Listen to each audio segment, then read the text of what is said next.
What's good, y'all? It's your boy Patchworks, and then, yo, I'm here with my man GUAP, and this is Shot by Patch. GUAP, what's good, baby? What's good, brother? Good to have you here today. It's always a blessing to be in your presence, man. And not for nothing, let's just toast for a second, because not for nothing, having you here right now is sort of like a staple to me.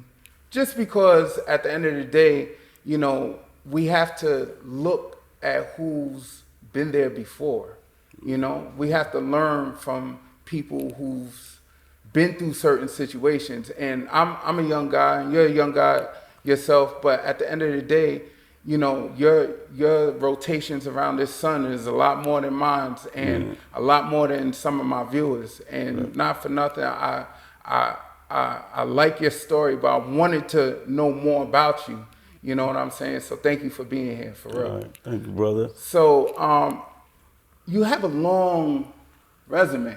Yeah. You're a celebrity barber. You're a real estate investor. You're also investing in Bitcoin and things like that, like FOREX, digital currency, Forex, and all that. Yes, exactly. How did you get into all of that? Well, you know, I'm a type of person, I always network, and I try to stay up on the latest trends and everything. So a lot of my friends, I mean, they actually into that. I mean, most people feel because I was in the streets or whatever, that's who I really associate myself with. But during the time I was in prison and all, you know, I learned, like, you become what you put yourself around. Yeah. So, you know, I started putting myself around better people and everything. So just a lot of network and traveling. Like, I actually bumped into this girl from the Bronx. Her name's Cheryl Magia. And she was in the FOREX. I met her in Atlanta, Georgia. Okay. And we exchanged numbers and everything. And they had a seminar that they put together up here in New York. And I happened to go to it. And I became part of the team. It was Team Mamba or whatever. They was a group of digital investors. Nice. Whether it was Bitcoin or whether it was FOREX. I'm saying that's what they was into. So that's what I picked up on that. Where like, I don't know too many people who's, you know, really heavy into this, but was that like a cultural thing? Was it a community thing? Like, where are you from? Where did the whole idea, like just being that hustling mentality, where did that come from? Like, I think it came from more so my mother, my father. I'm saying my aunts.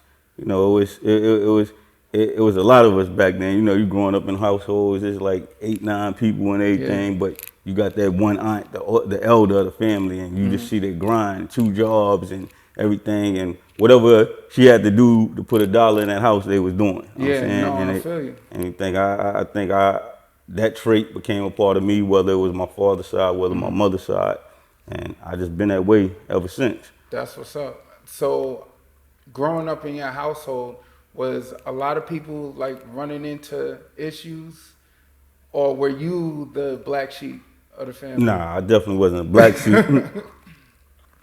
Well, I also grew up around,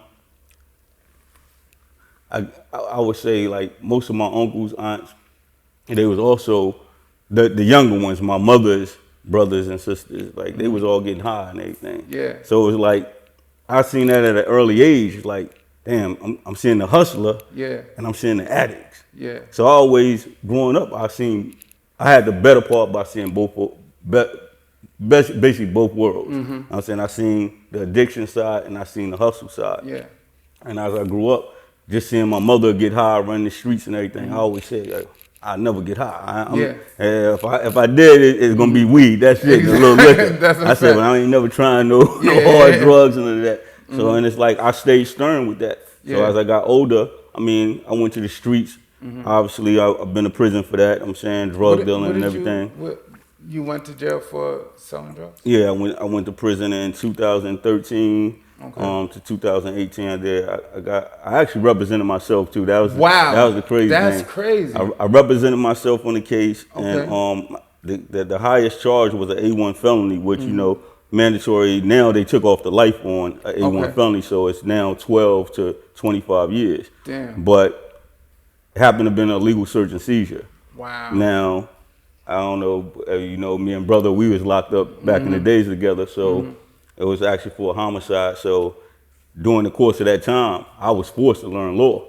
Nice. I mean, we was facing 25 years of life, so it's like, damn, facing 25 years of life.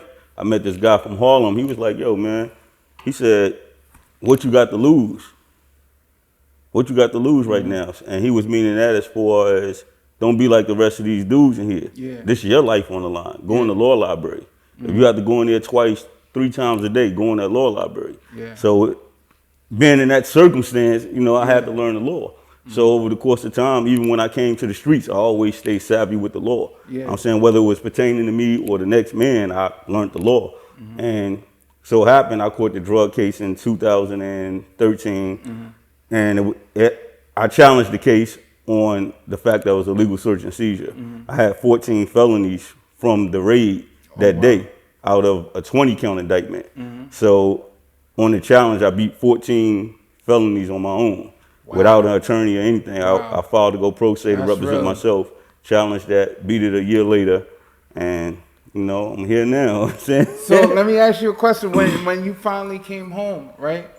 What was your first plan of business? What was the first thing on your agenda? Going back into barbering.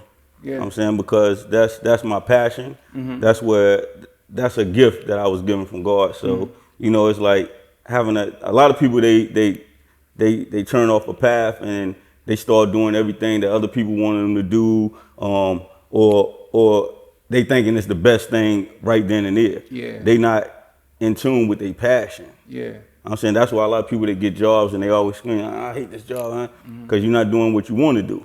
And it's like, I knew as soon as I came home, in order for me to be happy, it was to chase my passion. So I went back into barbering. That's dope. And hence, you put in that work. Oh, yeah. You did that grind. And now you have under your belt a title of a celebrity barber. Like, whose hair have you cut? Well, I cut back in, I started out when I was 19. Wow. So back then I was cutting like members of the Wu-Tang, like Lord Superb, what's my man Sue, his cousin, Capadonna. Okay. I cut AZ's hair. I cut wow. Rest in peace, AZ. Who was that? Fredro Starr. Okay. I actually was cutting his hair when he was doing the Moesha show back in the days.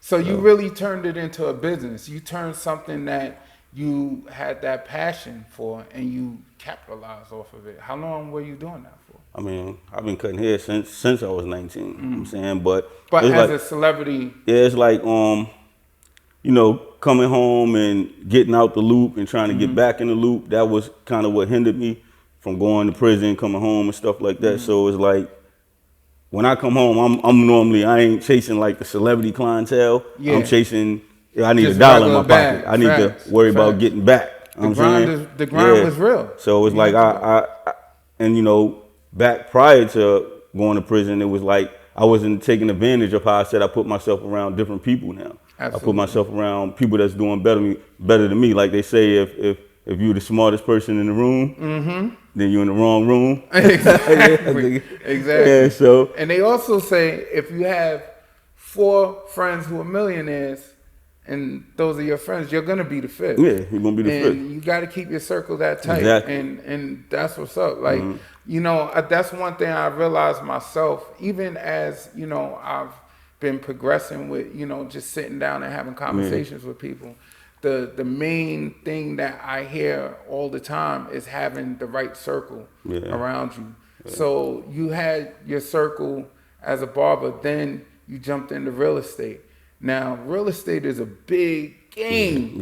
So that means that you sitting on a nice little nest egg right now. You know what I'm saying? Like I'm feeling the kicks. I ain't gonna hold you. You know what I'm saying? But at the end of the day, I know you are setting yourself up for generational wealth, and that's something that I'm heavy on. Yeah. You know what I'm saying? And that's one main reason why I wanted to have you here. So tell me, other than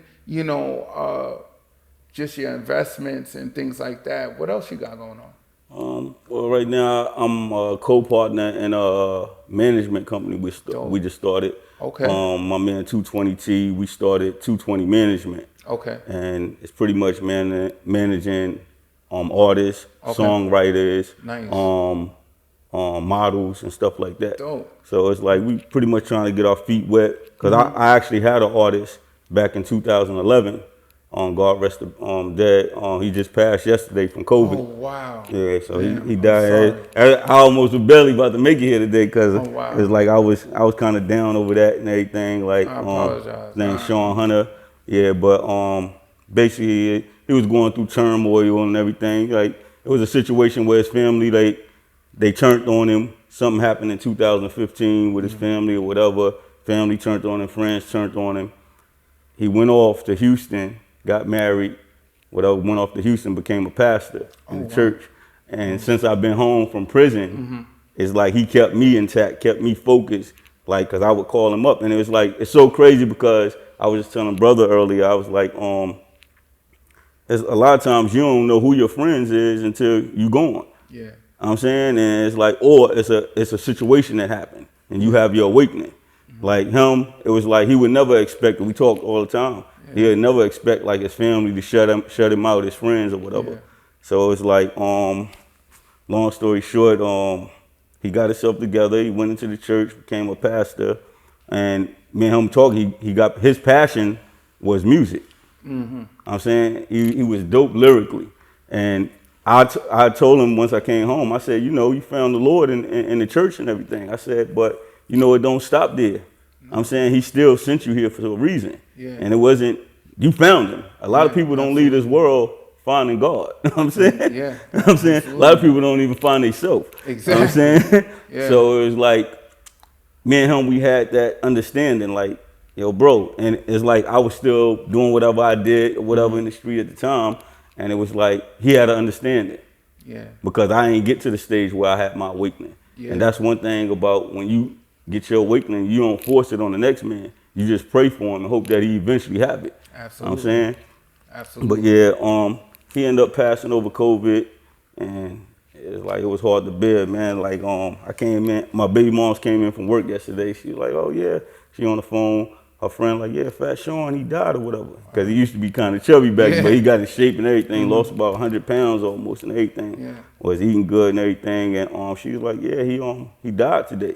Wow. So I called his phone up and I'm like, damn. He at least answer or he'll text me back.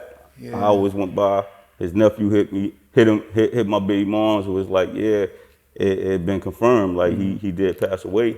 And it was crazy because his nephew hit me like 6 o'clock this morning. And he was like, yo, GUAP, I ain't speak to my uncle in like 3 years. Wow. He's like, yo, it's crazy. Like, I feel terrible right now. Like, I can't apologize to him. Like, and I just told him, I said, yo, one thing about it, I said, he found God, man. Yeah. I said, what you didn't forgive him for, he been forgave you for. You know what I'm saying? So the thing is, he want to see you move on, move past this or whatever and do the right thing, man. Yeah. So it's like, he was all sad over that and everything, but they invited me to a little block party they supposed to be having. Okay. But like I say, his family and friends, they turned on him and I can't put myself around it. Yeah. You know what I'm saying? You know, I'm at this point where I put myself around positive people, positive vibes. So I would expect those same people when I'm going through what I'm going through and I'm down, they're gonna be the same people I can call on. Yeah. They ain't gonna run and turn their backs on me and now take for me to lose my life and everybody. You know what I'm saying? That would be crazy. Do you feel as if that sometimes, like on the ladder to success, you have to let go of certain family members because of certain things like that? Yeah, you got to let go of certain family members, certain friends. I'm saying, like, I think I was reading something on Instagram the other day and it was saying something about people think that you changed. Yeah. What they say, they think you changed because I can't remember exactly what it's saying, but it was along the lines of people look at you different and say that you changed. Yeah. When we might have just been on the same level. Yeah. I outgrew you. Exactly. You know what I'm saying? So it ain't that I changed, I outgrew you. Like we might have been growing together, but it came a point in my life where okay, I got to step it to the next level. Yeah. And you might have just had tunnel vision. You stayed on that level. So it's like, we not seeing eye to eye no more. Right. Not that I don't mess with you, not that I don't deal with you, but you start cutting people off along the way. You know what I'm saying? What's GUAP's next level? What's your next level in life? Man, you know, you done inspired me to get back into this videography and photography, I mean, man. To be honest, we all have to do something that we love, right? Yeah, exactly. And at the end of the day, you know, if we're doing something just for a check, you know, then that's work. Yeah. But it's no longer work when you're doing something you love. Yeah, so exactly. I'm glad that I can inspire you, but you're inspiring me right now, because not for nothing, I don't know too many people with heavy weight on their shoulder that can still, you know, shake it off and stand tall. Yeah. You standing tall on your own too. Yeah, you know what I'm saying? And that's very important, especially for our young kids. I got 2 boys at home. Yeah. You know what I'm saying? And it's very important that I feel as if that we as men doing positive things for ourselves, for the community, you know, things like that it's important. Yeah. Did you ever have like a talent? Were you a rapper? Did you make beats? Do you engineer? Like what's other than managing? Did you have any other things? I'm a man of many skills. Like it's like I'm the type of person, like if you show me once, I know it. Yeah. You know what I'm saying? Or if I'm interested in it, I learn it. Yeah. You know what I'm saying? So it's like videography, photography. I grew up, I was always into fashion. I always loved fashion. So I could tell. Yeah, so it's like I actually had a scholarship to go to college for fashion design. That's dope. I happened to a little trouble when I was in school. I got put out of school and it got discouraged. I was in the military and everything. Got discouraged with all that and just took the wrong path. But I mean, I'm here now, so, you know. That's all that matters, brother. That's all that matters, and toast to that. Yeah. This Bel Air is actually, you know, really smooth. I ain't gonna hold you. Shout out to Bel Air. Yeah, shout out to Bel Air. Rick Ross, you know. It's a staple. Exactly. It's a staple, man. So, right now, in the next 5 to 10 years, where can we see your greatness? Where can we see everything that you got in the works and going on? Are you going to be the next king of Airbnbs? Are you going to be I was about to get into that, because that's really something I'm getting into heavy now. Yeah. And it's like I say, I like to stay up on the latest trends and everything that's going on. So my first condo, I actually tried to get one in Atlanta. It then just happened. I don't know if it was a scam or whatever, but didn't turn out good. I ended up getting called for the one I got in Cliffside Park, New Jersey. So that would be my first one. Nice. And basically fixing it up and everything. Everything pretty much done so far, but I'm gonna start renting that out, Airbnb. Then I want to branch off and get one in Atlanta eventually, or a few in Atlanta, Miami. I'm saying the major cities and everything. Yeah, absolutely. And you know, the understanding that I learned of it is like, say for instance, my rent $3,000 a month in Jersey. If I was and my thing is to book it for $500 a night. Now, if you go on Airbnb, Cliffside Park, Edgewater area, they got BS apartments going $1,500, $2,000 a night. Yeah, you know what I'm saying? That's like, a big hustle. Like, yo, so I'm like, damn, I do $500 a night, undercut. Mind you, I got a full bar, everything I'm putting in the crib, 85-inch TVs all through the crib. So it's like, I'm like, damn, I'm gonna get that little easy $500.